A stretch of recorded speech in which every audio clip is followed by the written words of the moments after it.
రేవంత్ రెడ్డితో కూడా జిల్లా పరిషత్ సమావేశాల్లో అక్కడ ఇక్కడ మీరు ధీటుగానే ఎదుర్కొనేవారు కదా. అప్పుడు మీరు మంత్రిగా ఉన్నప్పుడు, ఆయన ఎమ్మెల్యేగా ఉన్నప్పుడు కూడా అలా అందరినీ, అంటే ఈ మధ్య రేవంత్ రెడ్డి పాపులర్ డైలాగ్ ఉంది ఒకటి, తొక్కుకుంటూ వచ్చాను, అలా మీరు కూడా వీళ్ళందరినీ తొక్కుకుంటూ వచ్చారా?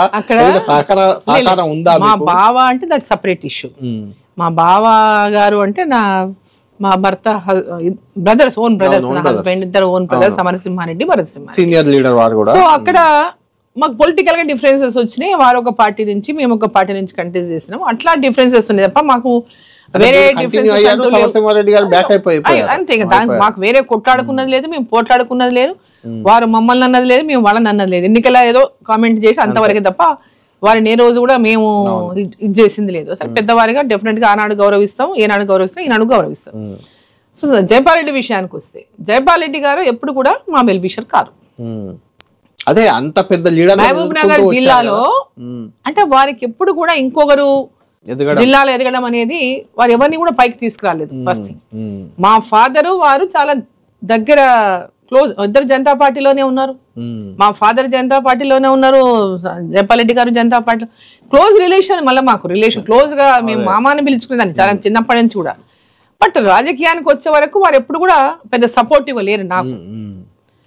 సో మొట్టమొదటిసారి ఎలక్షన్లు టీఆర్ఎస్ అలయన్స్ అయినప్పుడు కూడా నాకు టికెట్ రాకుండా అడ్డుకున్నారు. టికెట్ ఇవ్వలేదు, నేను టికెట్ ఇవ్వలేదు, టికెట్ అడ్డుకున్నాను, నేను ఇండిపెండెంట్ గా పోటీ చేసినప్పుడు. సో అట్లా వారు ఫస్ట్ నుంచి కూడా నాకు బ్రేకులు వేస్తూనే వచ్చినారు. రైతు నాగలి గుర్తా మీది? నాది టెంకాయ గుర్తు, ఇండిపెండెంట్ అంటే సమాజ్వాదీ పార్టీ అని వేసినాము, బట్ సింబల్ రాలేదు. ఎందుకంటే అప్పుడు ఇక్కడ సైకిల్ సింబల్ ఉంది కాబట్టి. సో కొబ్బరి టెంకాయ గుర్తుతో పోటీ చేసిన. సో అట్లా వారు ఎప్పుడు కూడా జైపాల్ రెడ్డి గారిని మేము ఎనీ టైం గౌరవించినాం. బట్ వాళ్ళు ఏ రోజు కూడా మాకు పొలిటికల్ గా ఏదో సపోర్ట్ చేయాలి, లిఫ్ట్ చేయాలి అనేటటువంటిది ఏనాడు చేయలేదు.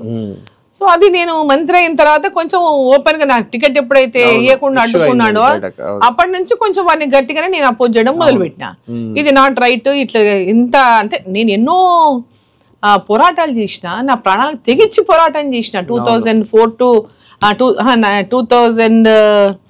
2099 to 4 మధ్యలో పెద్ద ఎత్తున పోరాటాలు, ప్రాజెక్టుల కోసము కాంగ్రెస్ లో ఉండి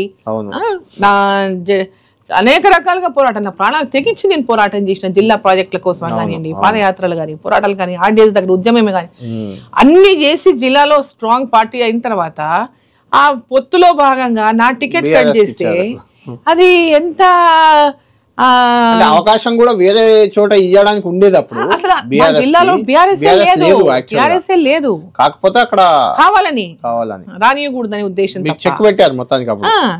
సో అది నాకు అప్పుడు అంతవరకు నేను ఎప్పుడు కూడా పెద్దవాళ్ళు చాలా గౌరవించేదాన్ని. కానీ ఇంత అప్పటి నుంచి మళ్ళీ ఇద్దరు మాట్లాడుకున్నదాన్ని అడ్జస్ట్మెంట్ అయిందా? కాలేదు ఇంకా అంతే. ఎప్పుడు మమ్మల్ని కటింగ్ పెట్టాను కానీ ప్రతి చోట ప్రయత్నం చేసేవారు.